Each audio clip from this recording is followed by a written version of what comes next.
مولا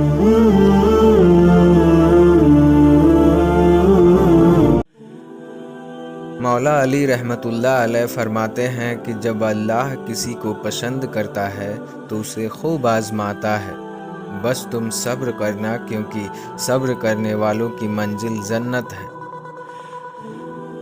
وہ لوگ جو کسی کا برا نہیں چاہتے، اللہ تعالیٰ ان کو ایسی منزل عطا کرتا ہے جو ان کے گمان میں نہیں ہوتے۔ آپ کسی کو دو چیزوں کے لیے مجبور نہیں کر سکتے، ایک محبت اور دوسرا عبادت۔ دونوں دل سے ہوتے ہیں اور دونوں کا رشتہ روح سے جڑا ہوتا ہے۔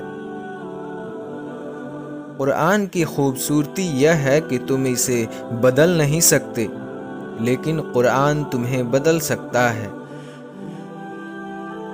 کسی کو اداس پاؤ تو نصیحت کرنے کے بجائے اس کی باتیں احساس سے، محبت سے اور بنا کسی غرض سے سن لیا کرو۔ تم خوش ہو یا تکلیف میں سب سے پہلے اپنی بات اللہ کو بتایا کرو۔ یہ زندگی 2 دن کی ہے، ایک دن تمہارے حق میں اور دوسرے دن تمہارے خلاف۔ جس دن تمہارے حق میں ہو اس دن غرور مت کرنا، اور جس دن تمہارے خلاف ہو اس دن صبر کرنا۔ جب اللہ چاہتا ہے کسی بندے سے دوستی کرے تو وہ اس کی زبان پر اپنا ذکر اور دل میں اپنی فکر کے دروازے کھول دیتا ہے۔ جسم مت سنوارو بلکہ روح کو سنوارو، کیونکہ جسم کو مٹی میں مل جانا ہے اور روح کو خدا کے پاس جانا ہے۔ جس ذات کو راضی کرنے میں سکون ہے، انسان اسی کو ناراض کر کے اپنی زندگی میں سکون چاہتا ہے۔ صبر اللہ کی وہ محبت ہے جو ہر مطلب سے پاک ہے۔ زندگی جب بھی رلائے تو سمجھ لینا کہ گناہ معاف ہو گئے ہیں، اور زندگی جب بھی ہنسائے تو سمجھ لینا کہ دعا قبول ہو گئی ہے۔ جس خواہش کو تم اللہ کی رضا کے لیے دور کر دیتے ہو، وہ اسی خواہش پر راضی ہو کر اسے تمہارا مقدر بنا دیتا ہے۔ جب یقین اللہ کی ذات پر ہو تب ہر چیز کی پرواہ کرنا چھوڑ دیا کریں، کیونکہ وہ ذات کسی کو مایوس نہیں کرتی۔ جب کوئی تمہارا ساتھ نہیں دیتا تب اللہ تمہارا ساتھ دیتا ہے، کیونکہ اس سے بہتر کوئی ساتھی نہیں ہے۔ جس طرح شبنم کی قطریں مرجھائے ہوئے پھولوں کو تازگی بخشتی ہیں، اسی طرح اچھے الفاظ مایوس دلوں کو روشنی بخشتے ہیں۔ جب دنیا سے تھک جاؤ تو اللہ کی دربار میں سجدہ زیر ہو جایا کرو، کیونکہ دنیا والے تھوڑی سی غلطی پر چھوڑ جاتے ہیں اور اللہ تھوڑی سی عبادت پر تھام لیتا ہے۔ حضرت علی رحمۃ اللہ علیہ کا فرمان ہے کہ سنی سنائی باتوں پر فوراً یقین نہ کیا کریں، کیونکہ جھوٹ ہمیشہ سچ سے زیادہ اور جلدی پھیلتا ہے۔ جہاں سچائی اور خلوص نظر آئے وہیں دوستی کا ہاتھ بڑھاؤ، ورنہ تنہائی تمہارا بہترین ساتھی ہے۔ ہم سفر خوبصورت نہ بھی ہو مگر قدر کرنے والا ہونا چاہیے، کیونکہ گھر پیسے اور طاقت سے نہیں بلکہ محبت اور اتفاق سے بنتے ہیں۔ جو شخص اللہ کی ملاقات کا عاشق ہو جاتا ہے وہ دنیا کی پرواہ نہیں کرتا۔ غریبی انسان کو اپنے ہی شہر میں اجنبی بنا دیتی ہے۔ دنیا کی ختم ہو جانے والی چیزیں دے کر آخرت میں کام آنے والی اور باقی رہنے والی چیزیں خرید لو۔ جب بھلائی کو دیکھو تو اسے حاصل کرو، اور جب برائی کو دیکھو تو اس سے منہ پھیر لو۔ کوئی شخص آخرت کی عزت اور مرتبے کو 3 چیزوں کے بغیر حاصل نہیں کر سکتا: اخلاص عمل، دنیا کی امید کو چھوٹا کرنا، تقوی کو عظیم پکڑنا۔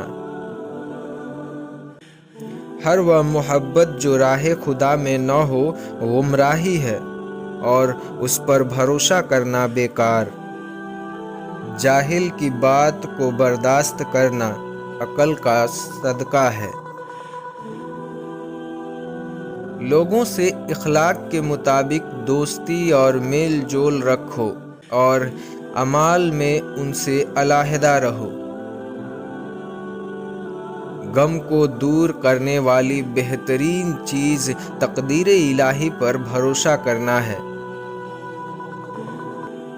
3 چیزیں نیکی کا دروازہ ہیں: دل کی سخاوت، کلام کی پاکیزگی، اور غموں پر صبر۔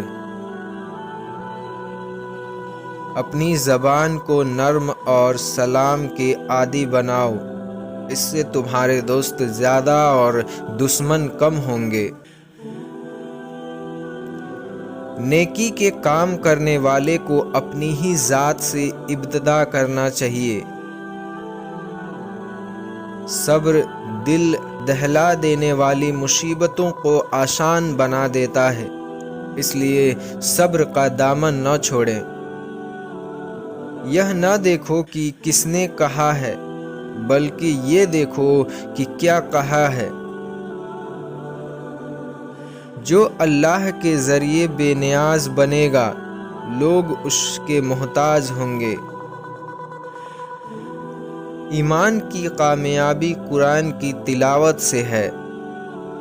جب بھی تم چاہو کہ تمہاری دعا عرش تک پہنچے اور مستجاب ہو جائے، تو پہلے اپنے والدین کے لیے دعا کرو۔ اس دنیا میں تمہیں جانچا جا رہا ہے، لیکن تمہیں پیدا دوسری جگہ کے لیے کیا گیا ہے۔ جو قرآن کے مطابق عمل کرے گا، وہ ہمیشہ سب سے آگے رہے گا۔ جو شخص اللہ تعالیٰ پر ایمان لاتا ہے، وہ اس کی حفاظت اور پناہ میں آ جاتا ہے، اور جو اس پر بھروسہ رکھتا ہے، وہ اپنے سب کام اس کے سپرد کر دیتا ہے۔ نماز عادت بن جائے تو کامیابی مقدر بن جاتی ہے۔ دعا کے وقت چھینک آنا دعا کے قبول ہونے کی علامت ہے۔ وہ اللہ تم سے اتنی محبت کرتا ہے کہ دن میں 5 مرتبہ تمہیں اپنی طرف بلاتا ہے۔ کسی انسان کو دکھ دینا اتنا ہی آسان ہے جتنا کہ ایک سمندر میں پتھر پھینکنا، مگر یہ کوئی نہیں جانتا کہ وہ پتھر کتنی گہرائی میں گیا ہے۔ اس پھول کے مانند بنو جو کھینچنے والے کے ہاتھ میں بھی خوشبو دے دیتا ہے۔ تم جنت کو نہ مانگو، بلکہ دنیا میں ایسا کام کرو کہ جنت تم کو مانگے۔ جب انسان کسی سے ڈرتا ہے تو اس سے دور بھاگتا ہے، لیکن جب وہ اپنے رب سے ڈرتا ہے تو اس کے اور قریب ہو جاتا ہے۔ دھوکہ دینے کے 1000 طریقے ہیں، لیکن سب سے گھٹیا طریقہ محبت اور ہمدردی کا دکھاوا کرنا ہے۔ بہترین انسان اپنے اعمال سے پہچانا جاتا ہے، ورنہ اچھی باتیں تو برے لوگ بھی کرتے ہیں۔ زندگی میں اگر کچھ حاصل کرنا چاہتے ہو تو محبت سے زیادہ دعا کی ضرورت ہوتی ہے۔ اس سوچ کے ساتھ زندگی میں آگے بڑھو کہ اللہ نے یقیناً بہترین ہی سوچا ہوگا۔ پاکیزہ ترین محبت یہ ہے کہ تم کسی شخص سے محبت کرو، یہ جانتے ہوئے کہ وہ تمہارا نہیں ہو سکتا، اور اسے خوش دیکھنے کی تمنا کرو۔ جب تمہیں دوسری نماز کا انتظار ہو تو سمجھ لینا کہ پہلی نماز قبول ہو گئی ہے۔ کسی بے قصور پر تہمت لگانا یہ آسمانوں سے بھی بھاری گناہ ہے۔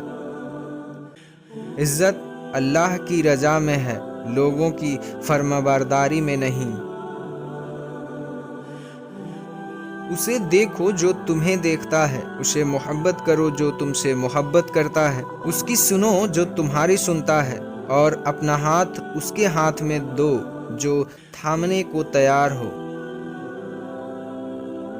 تم جو خواب دیکھتے ہو اس کی تعبیر تمہاری دعائیں لکھتی ہیں۔ تمہارے ہاتھوں کا اللہ کے دربار میں اٹھنا تمہارا نصیب بدل دیتا ہے۔ تمہارا اپنا وہ ہے جو کسی اور کے لیے تمہیں نظر انداز نہ کرے۔